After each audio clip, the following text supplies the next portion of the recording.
টি-20 বিশ্বকাপে হতাশাজনক পারফরম্যান্সের কারণে ক্রিকেটারদের জরিমানা করেছে পাকিস্তান ক্রিকেট বোর্ড। সেমিফাইনালের আগেই টুর্নামেন্ট থেকে বাদ পড়া দলটির প্রত্যেক খেলোয়াড়কে ৫০ লাখ পাকিস্তানি রুপি দিতে হবে। এবারের টি-20 বিশ্বকাপে গ্রুপ পর্ব ও সুপার ৮ মিলিয়ে মোট ৬টি ম্যাচ খেলেছে পাকিস্তান। গ্রুপ পর্বে নেদারল্যান্ডস ও নামিবিয়ার বিপক্ষে জিতলেও হেরে গিয়েছিল ভারতের কাছে।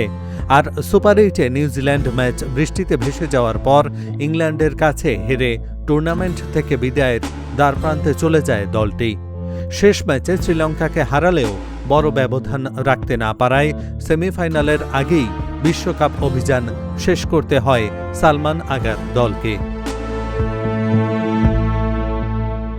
১৫ ফেব্রুয়ারি ভারতের কাছে ৬১ রানে হারের পরেই পাকিস্তানের ক্রিকেটারদের জরিমানা করার সিদ্ধান্ত নেওয়া হয়। পিসিবি কর্মকর্তারা খেলোয়াড়দের স্পষ্ট জানিয়ে দিয়েছেন যে এখন থেকে আর্থিক সুবিধা পাওয়া যাবে শুধু পারফরম্যান্সের ভিত্তিতে। এরই মধ্যে দলের প্রত্যেক খেলোয়াড়কে ৫০ লাখ পাকিস্তানি রুপি জরিমানা করা হয়েছে। পিসিবি বলেছে, খেলোয়াড়েরা যদি ভালো পারফরম্যান্সের জন্য পুরস্কার পান তবে খারাপ পারফরম্যান্সের জন্য তাদের জরিমানা দিতে হবে।